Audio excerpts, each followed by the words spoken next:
आज का प्यारा सा टॉपिक है बच्चों, वर्क एनर्जी एंड पावर। ये क्लास 11th का टॉपिक है, बहुत ही ज़बरदस्त टॉपिक है। आप क्लास 11th के मैकेनिक्स पोर्शन में जाओगे तो कहा जाता है कि न्यूटन्स लॉज ऑफ मोशन बहुत इंपॉर्टेंट माना जाता है। उससे रिलेटेड क्वेश्चंस आपको डिफरेंट एग्जामिनेशंस, नीट में, जेई में और भी डिफरेंट एग्जामिनेशंस में बहुत आते हैं। उसी तरह से ये वर्क एनर्जी पावर जो है मैकेनिक्स चैप्टर का, ये भी बहुत ही इंपॉर्टेंट टॉपिक है। इससे भी क्वेश्चंस अक्सर पूछे जाते हैं और बहुत डिफरेंट टाइप से क्वेश्चन, इसमें जो है उसके लैंग्वेज को, उसके डेटास को चेंज करके बहुत अलग अलग डिज़ाइन का क्वेश्चन इसमें बनने की उम्मीद रहती है। तो इनके सारी कॉन्सेप्ट्स को आज हम लोग क्लियर करेंगे वन बाय वन। तो आप हमारे साथ बिल्कुल तैयार हो जाएं, पेन एंड पेपर के साथ। आप अपना नोट्स खुद तैयार करें। अब मैं जो आपको प्रोवाइड करने जा रहा हूं बच्चों, एक एक चीज़ आपको क्लैरिटी के साथ में देने जा रहा हूं। आपको किसी सप्लीमेंट की ज़रूरत नहीं पड़ेगी। जो भी मैं दे रहा हूं आप उसको चाहे तो उसको पॉज करके आप उसको लिख सकते हो। बेहतर है पेन एंड पेपर लेके आप बैठ जाओ, कमर की पेटी बांध लो और तूफान मचने वाला है आपका वर्क एनर्जी थ्योरम में। तो बच्चों बहुत ही प्यारा सा टॉपिक और तुम्हारे लिए बहुत ही काम का टॉपिक है और मैं चाहता हूं कि मैं अच्छी तरह से तुमको ये क्लैरिटी के साथ सारा चीज़ क्लियर कर दूं। तो हम लोग शुरू करते हैं वर्क एनर्जी पावर का। पहला हमारा वर्ड आता है इसमें work, then energy, then power. Work की बात करते हैं बच्चों, वर्क। देखो जनरल कॉन्सेप्ट बच्चों ये है कि जब हम वर्क की बात करते हैं, काम की बात करते हैं ना, तो हम लोग बोलते हैं कि कोई एक गेटमैन है जो दिन भर गेट के पास खड़े होकर, वॉचमैन जो है वो कोई काम करता है, तो बोलते हैं कि वो दिन भर वो बैठ के वो पढ़ा करता है, पढ़ा करने का काम करता है। कोई क्लर्क है किसी बैंक में, किसी ऑफिस में बैठ करके दिन रात ये अकाउंट्स का काम करते हैं, लिखना, पढ़ना, उसको सम अप करना, जो भी करना है वो अपना बैठ के करते हैं। हम लोग बोलते हैं कि वो अपना दिन भर बैठ के अपना काम कर रहे हैं। तो ये जनरल लैंग्वेज में, कॉमन भाषा में काम का डेफिनेशन कुछ अलग है, लेकिन फिजिक्स जो हमारा है, हमारे फिजिक्स में काम का डेफिनेशन बिल्कुल डिफरेंट है। काम का डेफिनेशन यही नहीं कि आप दिन भर बैठ के, अगर दिन भर बैठ के 12 घंटे बैठ के अगर कुछ भी अगर कोई ऑफिशियल काम कर रहे हो तो फिजिक्स कर रहा है कि आपने काम जीरो करा। तो अब फिजिक्स में काम का कॉन्सेप्ट क्या है? फिजिक्स में काम का कॉन्सेप्ट है कि अगर कोई फोर्स किसी बॉडी को डिस्प्लेस करता है, अगर कोई फोर्स किसी बॉडी को डिस्प्लेस करता है कुछ दूरी तक, किस डायरेक्शन में, जिधर की तरफ फोर्स लगता है उसी डायरेक्शन में अगर कोई फोर्स किसी बॉडी को डिस्प्लेस कर देता है, सरका देता है, खिसका देता है, उसको वहां से हटा देता है, तब कहते हैं कि वह फोर्स ने उस बॉडी पर एक काम किया। If a force displaces a body through some distance along its direction, then work is done by the force on the body। यानी कोई फोर्स अगर किसी बॉडी पर लगा और उस बॉडी के लगने के बाद उस बॉडी को उस फोर्स ने अगर डिस्प्लेस कर दिया, उसको खिसका दिया, वहां से उसको अगर हटा दिया, तब जाकर के जो हमारा फोर्स है, फोर्स वर्क करता है। वर्क करने वाला एजेंट फोर्स है। और किस पर करा? ऑन किस पर करा? जिसको सरकाया, खिसकाया, डिस्प्लेस करा, उस पर किया। यानी वर्क करने वाला एजेंसी है फोर्स, और किस पर काम किया? तो बॉडी पे काम किया। और ये डिस्प्लेसमेंट किधर होना चाहिए? कहता है कि जिधर की तरफ फोर्स लग रहा है, फोर्स के डायरेक्शन में ही डिस्प्लेसमेंट होना चाहिए। तब ये वर्क फोर्स करता है ऑन द बॉडी। ये भी बहुत बड़ा फैक्टर है कि फोर्स तो करा, किस पर करा? बॉडी पर करा। तो ये तो एक जनरल डेफिनेशन हो गया वर्क का। अब फिर जब हम वर्क की बात करते हैं तो फिर हमारे दिमाग में आता है कि इसको नापेंगे कैसे? फोर्स जो वर्क करा, उस वर्क का मेजरमेंट कैसे होगा? हम अगर बोलेंगे कितना वर्क करा उन्होंने, तो कितना का हम आंसर कैसे देंगे? तो कहा जाता है कि फोर्स हमने कितना लगाया, मैग्नीट्यूड। यहाँ पे फोर्स का मैग्नीट्यूड की बात होती है। अब यह मैग्नीट्यूड की बात हम क्यों करेंगे बच्चों? कारण यह है कि जब हम फोर्स की बात करते हैं तो हमारे दिमाग में बात अपने आप आ जाता है कि फोर्स वेक्टर क्वांटिटी है, और वेक्टर क्वांटिटी में दो चीज अपने आप आ जाता है, एक मैग्नीट्यूड होता है, दूसरा डायरेक्शन होता है। तो जब हम फोर्स की बात कर रहे हैं तो हम यहाँ पे फोर्स अप्लाइड का मैग्नीट्यूड ले रहे हैं, और डिस्प्लेसमेंट की जब बात कर रहे हैं तो डिस्प्लेसमेंट जिधर की तरफ फोर्स लग रहा है उधर ही की तरफ डिस्प्लेसमेंट हो रहा है। इन दोनों का जो प्रोडक्ट वैल्यू है वो होता है हमारा मेजरमेंट ऑफ वर्क, यानी वर्क को मेजर करने के लिए हमने कितना फोर्स लगाया और हमारे लगाए गए फोर्स के डायरेक्शन में कितना वो डिस्प्लेस करा, that is work done by the force on the body. अब आता है कि जब हम वर्क करने की बात करते हैं बच्चों, तो वर्क हमारा दो तरह से होता है, यानी दो तरह के फोर्स से हम करते हैं। जब भी कोई वर्क करते हैं किसी बॉडी पर, तो वर्क करने के लिए हमारे पास दो तरह का फोर्स है। एक फोर्स को कहते हैं कांस्टेंट, दूसरे को कहते हैं वेरिएबल। कांस्टेंट का मतलब है कि जब किसी बॉडी पे कोई फोर्स इफर्ट लगाता है, कोशिश करता है, तो लगातार जितनी देर तक उस पर वो फोर्स लगाएगा उसके वैल्यू में कोई वेरिएशन नहीं होगा। फर्ज करो कि अगर वो 5 न्यूटन फोर्स लगा रहा है तो लगातार वो 5 न्यूटन फोर्स ही लगाएगा, चेंज नहीं करेगा। लेकिन वेरिएबल फोर्स में क्या होता है कि ये वैल्यू चेंज करेगा, कभी कुछ कभी कुछ, कभी 5 न्यूटन लगाया फिर कभी इसको 0 कर दिया, नहीं लगाया, रेस्ट में आ गया, फिर अचानक 6 न्यूटन लगा दिया, तो ये वैल्यू वेरी करता है। दोनों के वर्क करने का जो फॉर्मूला है डिफरेंट है, दोनों को हम लोग बारी बारी से निकालेंगे। Let's start work done by constant force. Constant force कैसे वर्क करता है उसको हम लोग देखते हैं। अब यहाँ पे हमारा टॉपिक आ गया work done by constant force. अब ये कांस्टेंट फोर्स किस तरह से वर्क करता है, जैसे आपको यहाँ पे दो फिगर दिखाया गया है। फर्ज करो कि एक बॉडी है, यहाँ पे इस बॉडी को हमने एक फोर्स लगाया और ये फोर्स के डायरेक्शन में इस बॉडी को डिस्प्लेस करा हमने। डिस्प्लेसमेंट हमारा यहाँ पे एस आ गया। एक चीज और ध्यान रखना है बच्चों, जब हम डिस्प्लेसमेंट की बात करते हैं तो बहुत सारे बच्चे गलती से क्या करते हैं, बोलते हैं इस बॉडी को यहाँ से यहाँ खिसका दिया, तो बोलते हैं कि ये जो डिस्प्लेसमेंट ये एस है। ये डिस्प्लेसमेंट एस नहीं है, क्योंकि ये फेस कहां चला गया, ये फेस तो यहां आ गया। अगर हम डिस्प्लेसमेंट इस फेस की बात करेंगे तो ये फेस यहां थोड़ी है, ये तो यहां आ गया। अगर आप इस फेस को ले रहे हो इस बॉडी का, तो ये फेस यहां वाला है, तो ये डिस्प्लेसमेंट है। तो यहां थोड़ा कंफ्यूजन होता है कि कहां से कहां लिया जाए, और इसको मैंने सॉर्ट आउट करने के लिए कहा है कि बिल्कुल आराम से आप किसी भी बॉडी का डिस्प्लेसमेंट की अगर बात करोगे तो कुछ नहीं करना है, उस बॉडी का मिडिल पोर्शन ले लो जहां से वो डिस्प्लेस हो रहा है, उसका मिडिल पोर्शन कहां से कहां डिस्प्लेस हो रहा है, that will be the displacement of the body. अब इस बॉडी का मिडिल पोर्शन मान लो यहां है और यहां से यहां आ गया मान लो ये, तो दोनों के पोजीशन का मिडिल पोर्शन का जो डिस्टेंस है इसको हम डिस्प्लेसमेंट एस कर दिया। अब यहाँ पे जो वर्क डन की बात होती है, यानी कितना उन्होंने वर्क करा, तो अभी मैंने कहा कि वर्क का मेजरमेंट जो हम लोग करते हैं, तो वर्क का मेजरमेंट क्या करते हैं, हमने कितना फोर्स लगाया और कितना डिस्प्लेसमेंट हो गया, F इंटू एस, ये वर्क का मेजरमेंट हो गया। लेकिन अब ये दूसरा केस आ गया, लेकिन हमारा टॉपिक वही है, work done by constant force ही है, लेकिन फोर्स का डायरेक्शन और डिस्प्लेसमेंट दोनों डिफरेंट है।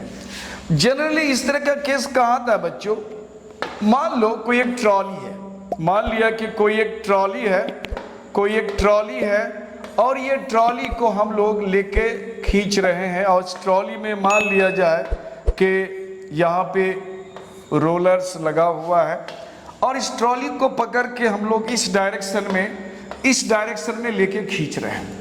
लेकिन क्या ट्रॉली, अगर इसको इधर पकड़ के खींच रहे हैं तो क्या ट्रॉली हवा में धीरे धीरे ऊपर उठेगा, तो नहीं, वो ट्रॉली यानी रोड में ही बिल्कुल हॉरिजॉन्टल डायरेक्शन में ही चलेगा। तो फोर्स तो हमने इस डायरेक्शन में लगाया, लेकिन हमारा ट्रॉली इधर नहीं जा रहा है, ट्रॉली के डिस्प्लेसमेंट का ये डायरेक्शन होता है। तो इस समय हमारा फोर्स का डायरेक्शन और डिस्प्लेसमेंट का डायरेक्शन सेम नहीं होता है, दोनों के बीच में कुछ एंगल होता है। तो फोर्स का वर्क का डेफिनेशन है कि जब भी कोई फोर्स किसी बॉडी पे वर्क करेगा तो वर्क का मेजरमेंट होगा फोर्स, और फोर्स के डायरेक्शन में ही डिस्प्लेसमेंट होना चाहिए। तो डिस्प्लेसमेंट फोर्स के डायरेक्शन नहीं हो रहा है, तो डिस्प्लेसमेंट इधर हो रहा है। अब ये फोर्स इधर लग रहा है, तो हम लोग क्या करते हैं, क्योंकि फोर्स एक वेक्टर क्वांटिटी है, तो हम लोग रेजोल्यूशन ऑफ वेक्टर में चले जाते हैं।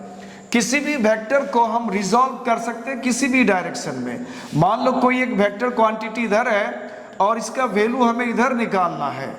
तो कितने एंगल पर ये निकालना है, मान लो थीटा एंगल पर है तो इसका वैल्यू इधर की तरफ हो जाएगा v cos थीटा।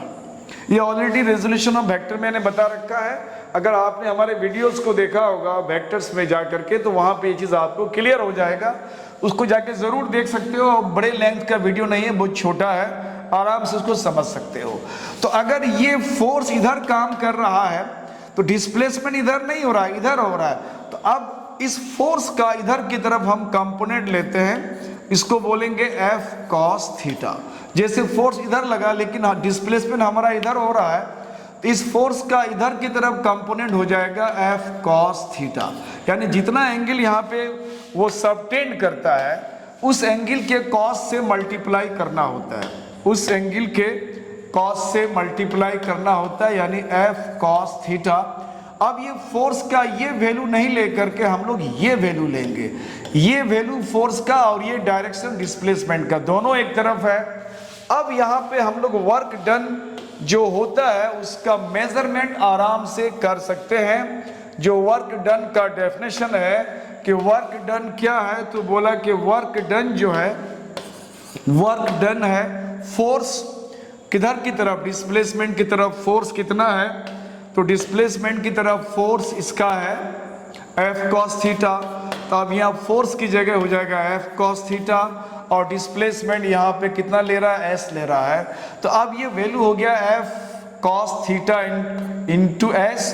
अब इसको थोड़ा सा अरेंज कर लेते हैं, इसको F S cos थीटा लिखते हैं। तो अब हमारे पास इस तरह से अगर देखें तो वर्क डन का दो डिफरेंट फॉर्मूला आता है, एक Fs आता है, दूसरा Fs cos थीटा आता है। तो अब थोड़ा सा हम लोग वेक्टर का यहाँ पे यूज करते हैं, और जब वेक्टर का यूज करेंगे तो अब यहाँ हमें ये देखना है कि जो ये वर्क हो रहा है हमारा, ये वर्क हो रहा है, दो चीज यहाँ पे इस्तेमाल कर रहे हैं हम लोग। एक फोर्स इस्तेमाल कर रहे हैं, दूसरा हम लोग इस्तेमाल कर रहे हैं इसका डिस्प्लेसमेंट इस्तेमाल कर रहे हैं। और ये इत्तेफाक से दोनों ही वेक्टर क्वांटिटी है, दोनों ही वेक्टर क्वांटिटी है। और किसी भी दो वेक्टर क्वांटिटी का मल्टीप्लिकेशन अलजेब्रिक नहीं हो सकता है। जब भी वेक्टर क्वांटिटी दो मल्टीप्लाई होगा, अलजेब्रिक मल्टीप्लिकेशन नहीं होगा। जैसे अलजेब्रिक मल्टीप्लिकेशन होता है 2 into 3 तो ये 6 हो गया, लेकिन जब वेक्टर का मल्टीप्लिकेशन होगा तो अलजेब्रिक नहीं होता है, वेक्टर मल्टीप्लाई होता है। और वेक्टर का मल्टीप्लिकेशन वेक्टर में मैंने बता चुका है, दो मल्टीप्लिकेशन होता है, एक को कहते हैं हम लोग डॉट प्रोडक्ट और दूसरे को कहते हैं हम लोग क्रॉस प्रोडक्ट। तो वेक्टर को दो तरह से मल्टीप्लाई करते हैं, तो ये हमारा यहाँ पे डॉट प्रोडक्ट होगा, क्योंकि डॉट प्रोडक्ट जो वेक्टर्स का होता है, जब भी डॉट प्रोडक्ट होता है वो स्केलर क्वांटिटी होता है, बता रखा हमने वेक्टर में। और क्रॉस प्रोडक्ट जो होता है वो प्रोडक्ट करने के बाद वो वेक्टर मिल जाता है। यानी दो वेक्टर बिल्कुल सही है, लेकिन जब डॉट हो जाएगा तो वो दोनों मिलके हो जाएगा स्केलर। लेकिन दो वेक्टर का जब क्रॉस करेंगे तो क्रॉस करने के बाद ही वो वेक्टर रहता है। ये सारा डिस्कशन हम लोग ऑलरेडी वेक्टर्स के इसमें दे रखा है, आप जाके उसको देख सकते हो, आराम से समझ सकते हो। तो अब हम लोग चलते हैं, इसकी बात करते हैं। इसका मतलब है कि ये वर्क डन बराबर क्या हो जाएगा, फोर्स डॉट प्रोडक्ट डिस्प्लेसमेंट। और जब दो वेक्टर का डॉट प्रोडक्ट करते हैं तो दोनों का मैग्नीट्यूड होता है, यानी मॉडुलस, दोनों का मोड लेते हैं और दोनों के बीच के एंगल का कॉस लेते हैं, दोनों के बीच के एंगल का कॉस। अगर डिस्प्लेसमेंट और फोर्स के बीच का एंगल अगर थीटा दिया हुआ है तो यहाँ पे कॉस थीटा आ जाएगा। अब यहाँ फोर्स का मॉडुलस है, मॉडुलस को जब हटाएंगे तो सिंपली ये एफ हो जाएगा, मोड हटने के बाद एरो हट जाता है। यहाँ भी मोड हटाएंगे तो यहाँ से एरो हट जाएगा, अब यहाँ कॉस थीटा रह गया। अब ये वर्क डन का एक फॉर्मूला मिला हमको एफ एस कॉस थीटा। सवाल ये है कि ये फॉर्मूला तो यहाँ से आया, यहाँ से मिला, लेकिन व्हाट अबाउट दिस फॉर्मूला, इस फॉर्मूला का बात कहाँ से हम लोग करेंगे। तो ये फॉर्मूला की अगर बात करें बच्चों तो ये एक स्पेशल केस है इसी फॉर्मूला का। मैं इसको यहाँ प्रूफ कर देता हूँ। कैसे स्पेशल केस है, मान लिया जाए कि अगर यहाँ पे थीटा 0 हो जाए वेन थीटा जीरो, जब थीटा 0 डिग्री हो जाएगा, इसका मतलब है कि इधर आपका डिस्प्लेसमेंट, इधर आपका फोर्स अगर है, ये थीटा अगर 0 है, इसका मतलब है कि ये फोर्स का डायरेक्शन धीरे धीरे धीरे धीरे डिक्रीज करते हुए अगर हम यहाँ लेके आएंगे तो थीटा का वैल्यू 0 हो जाएगा। और इस समय जब ये फोर्स यहाँ आ जाएगा तो फोर्स का डायरेक्शन और डिस्प्लेसमेंट का डायरेक्शन दोनों सेम हो जाएगा। तो थीटा अगर 0 हो रहा है तो इसका मतलब है कि फोर्स और डिस्प्लेसमेंट दोनों पैरेलल है। इसका मतलब है वेक्टर फोर्स और डिस्प्लेसमेंट दोनों पैरेलल है, यानी जिधर की तरफ फोर्स है उधर की तरफ डिस्प्लेसमेंट भी हो रहा है। अब इस केस में अगर हम वर्क डन की बात करें, इसी को स्टैंडर्ड अगर मान के चलें तो ये वैल्यू हो जाएगा एफ एस कॉस थीटा का वैल्यू यहाँ पे 0 डिग्री कर देंगे और 0 डिग्री का वैल्यू 1 होता है कॉस में, तो ये एफ एस हो गया। यानी ये हमको दोनों फॉर्मूला मिल जाता है। तो अगर हम यूं कहें कि वर्क डन के लिए हम लोग एक फॉर्मूला को स्टैंडर्ड मान के चलें तो बेहतर है कि हम लोग इसी को लेके चलेंगे। और ये फॉर्मूला जो आ रहा है हमारा, ये इसका स्पेशल केस हम लोग इसको मान सकते हैं। तो this is about work done by constant force. जब हम लोगों ने वर्क डन कर लिया, उसके बाद हमारा नेक्स्ट फेज आता है work done by variable force. इससे पहले कुछ चीजों को हम लोग जान लेना बेहतर है। इसमें 2 चीज अभी हम लोग नेसेसरी रूप से देखेंगे, एक है उसका यूनिट्स और दूसरा उसका डायमेंशन। तो सबसे पहले हम लोग वर्क के यूनिट्स की बात करते हैं।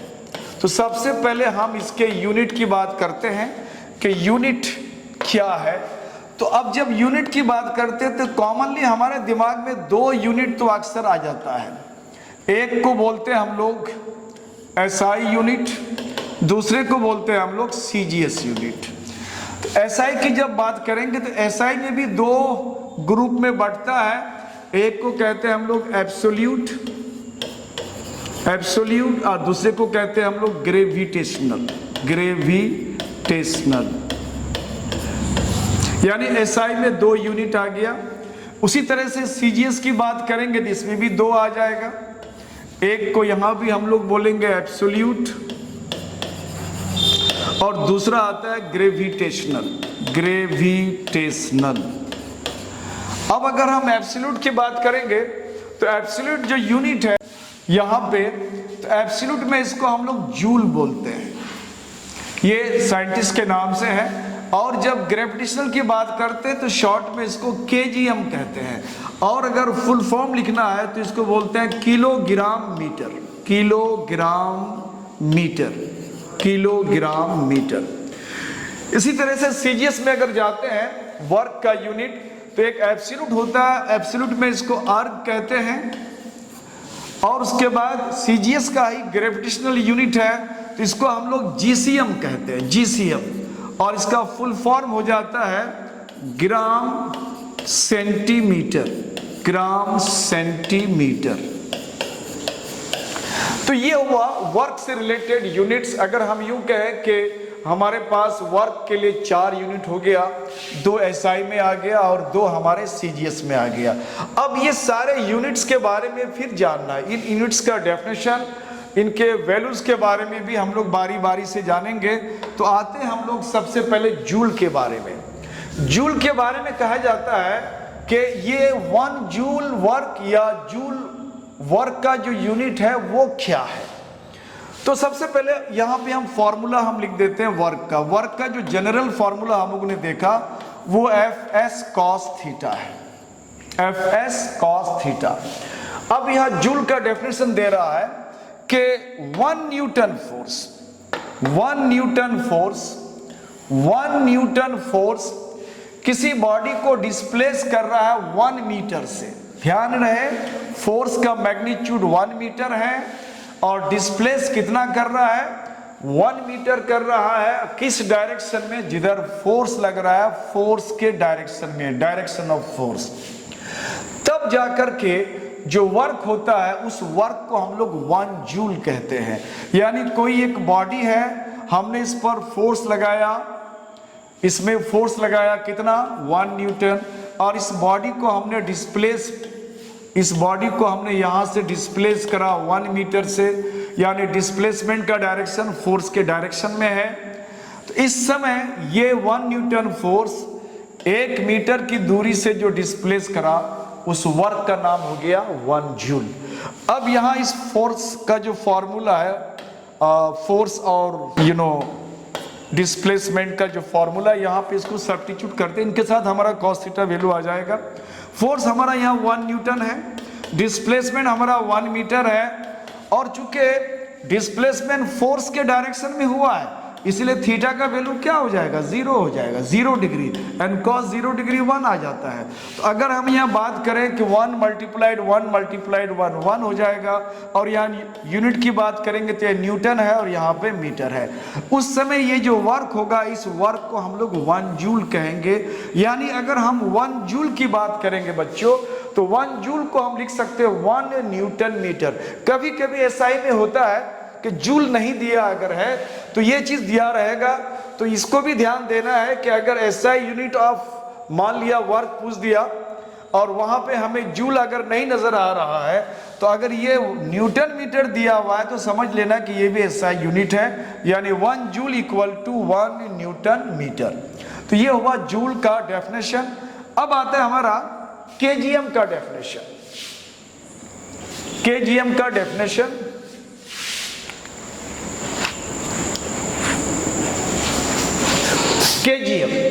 केजीएम का डेफिनेशन है कि 1 केजी वेट या 1 KG force, KGF kilogram force, KG wait kilogram weight. यानी फोर्स का हमने बता रखा है कि फोर्स का 2 तरह का यूनिट होता है, ऑलरेडी न्यूटन्स लॉ में बता रखा है। 2 तरह का यूनिट होता है, एक को बोलते हैं एब्सोल्यूट यहां भी, और दूसरा होता है ग्रेविटेशनल।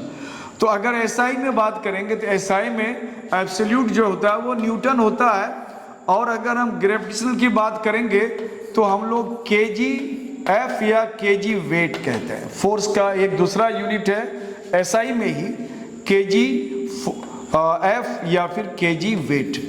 केजी एफ का मतलब किलोग्राम फोर्स या किलोग्राम वेट। तो अब यहां पे कह रहा है कि अगर 1 kgf या 1 किलोग्राम वेट फोर्स किसी बॉडी को डिस्प्लेस करता है वही 1 मीटर से, डेफिनेशन में फर्क नहीं है, सिर्फ वैल्यू में फर्क आ गया। डिस्प्लेसमेंट कितना होने का, फोर्स कितना लगने का, 1 kg वेट या 1 kgf को एक लिखना है, और डिस्प्लेसमेंट कितना होना है 1 मीटर, और किस डायरेक्शन में, फोर्स के डायरेक्शन में। इसका मतलब थीटा क्या हो गया, 0 डिग्री आ गया। अब इन डेफिनेशन के हिसाब से अगर इन वैल्यूज को हम लोग सब्स्टिट्यूट करते हैं, अगर इसको सब्स्टिट्यूट करेंगे वर्क के फॉर्मूला में, तो ये होता है एफ एस कॉस थीटा। तो कह रहा है कि जब फोर्स कितना हो, 1 केजी वेट हो, 1 केजी वेट, और डिस्प्लेसमेंट कितना हो, 1 मीटर हो, और डिस्प्लेसमेंट किधर हो, फोर्स और डिस्प्लेसमेंट दोनों एक तरफ, यानी यहाँ पे थीटा जो है 0 डिग्री है, यानी cos 0 डिग्री। तो इस समय जब 1 केजी वेट 1 मीटर उसी डायरेक्शन में डिस्प्लेस करेगा, उस समय जो ये वर्क का यूनिट होगा, इस वर्क के यूनिट को हम लोग 1 kgm कहते हैं, यानी 1 किलोग्राम मीटर कहते हैं। अब इसको सिंप्लीफाई कर लेते हैं, cos 0 1 होता है, 1 मल्टीप्लाई 1 मल्टीप्लाई 1, यानी 1 केजी वेट मीटर। अब यहाँ पे हम लोग करते क्या है, कभी कभी ये जो हमारा kgm है, किलोग्राम मीटर है, वर्क का यूनिट, इस यूनिट को हम लोग कभी कभी एब्सोल्यूट के टर्म में कन्वर्ट करना चाहते हैं, यानी जूल में कन्वर्ट करना चाहते हैं, तो इसको हम लोग कन्वर्ट करते हैं, कन्वर्जन इनटू जूल। इसको जूल में अगर आप कन्वर्ट करना चाहते हो तो बहुत सिंपल है। जैसे हमने कहा कि 1 kgm कितना है, 1 केजी वेट है फोर्स, डिस्प्लेसमेंट कितना है 1 मीटर, किधर की तरफ है, फोर्स के डायरेक्शन में, थीटा 0 डिग्री आ गया। सारा वैल्यू आप एज इट इज बैठा सकते हो, बहुत टिपिकल नहीं है। अब हमें चलना है कि 1 केजी वेट, इस फोर्स को हमें चेंज करना है। फोर्स का जो ये यूनिट है, इसको, ये ग्रेविटेशनल यूनिट है, इसको हम लोग चेंज करेंगे एब्सोल्यूट में, तो 1 kg वेट का एब्सोल्यूट में होता है 9.8 न्यूटन। तो ये कन्वर्जन आपको याद रखना है, ये ऑलरेडी मैंने न्यूटन्स लॉज में करा रखा है, वहां जाके आप देख सकते हो वीडियोस में। तो 1 मीटर एंड cos 0 1 हो जाता है। इस तरह से 9.8 मल्टीप्लाइड 1 यानी 9.8 न्यूटन मीटर। और न्यूटन मीटर को हमने जूल भी कहा है, इसी को हम जूल कहते हैं।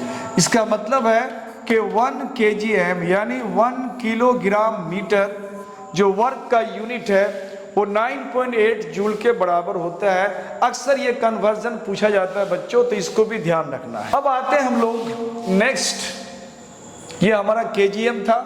अब आते हैं हम सीजीएस यूनिट में। सीजीएस में भी दो हमने बताया है, जीसीएम और एक आर्क बताया है।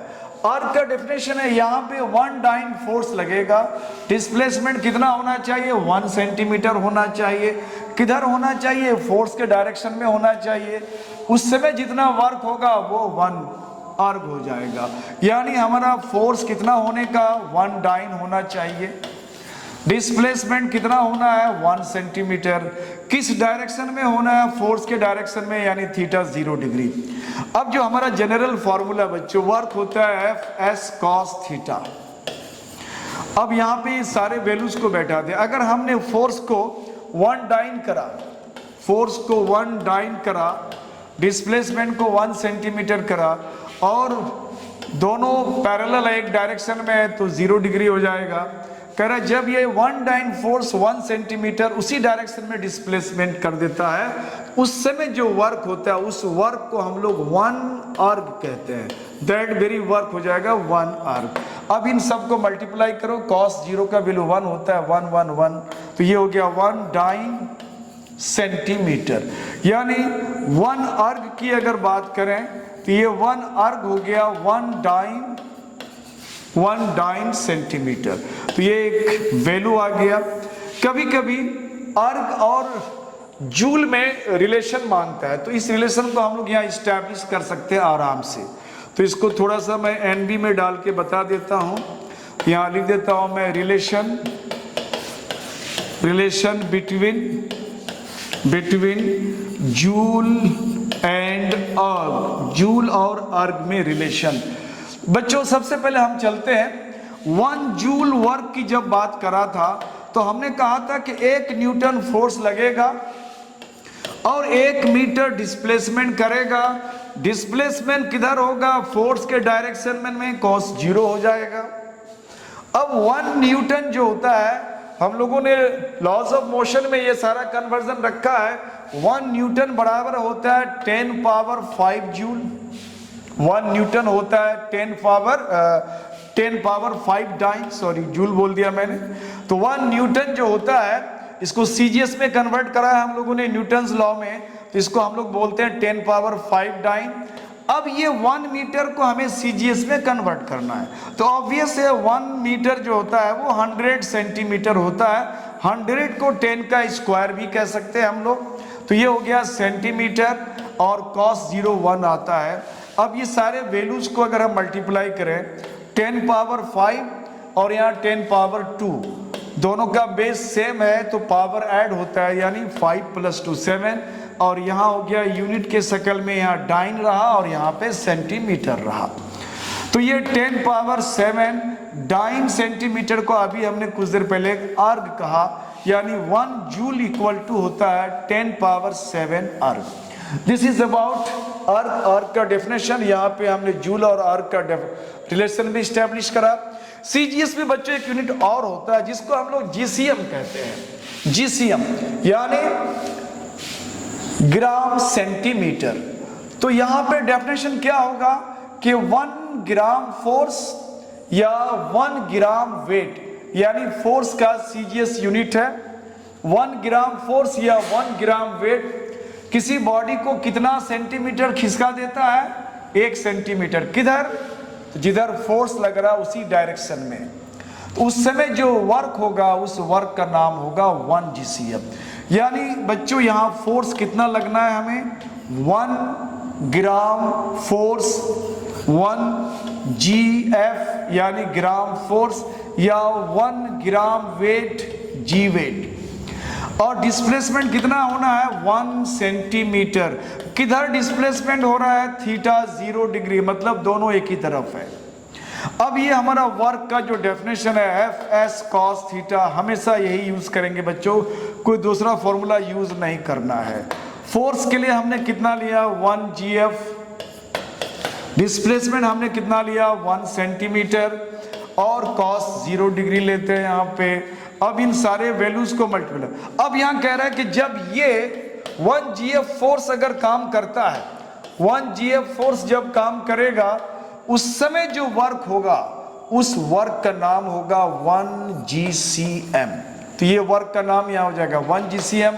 अब यहाँ क्या हो गया 1 मल्टीप्लाइड 1 cos 0 1, तो 1 GF सेंटीमीटर। अब इस वैल्यू को हम लोग मान लिया जाए कि इसको हमको आर्ग में चेंज करना है, चूंकि GCM में है, CGS में है और आर्ग भी CGS में है। तो अगर हमको GCM को अगर हम लोग आर्ग में चेंज करेंगे तो इस वैल्यू को अगेन फिर से लिखते हैं, यानी 1 GCM को थोड़ा और आगे बढ़ा देते हैं। तो 1 GCM क्या है 1 ग्राम फोर्स है, 1 सेंटीमीटर है, और cos 0 this is 1 gram force. 1 gram force को हमें डाइन में कन्वर्ट करना पड़ेगा। तो 1 ग्राम फोर्स को हमने न्यूटन्स लॉज में कर रखा है। 1 ग्राम फोर्स बराबर होता है 980 डाइन, याद रखना है बच्चों 980 डाइन, और ये 1 सेंटीमीटर है।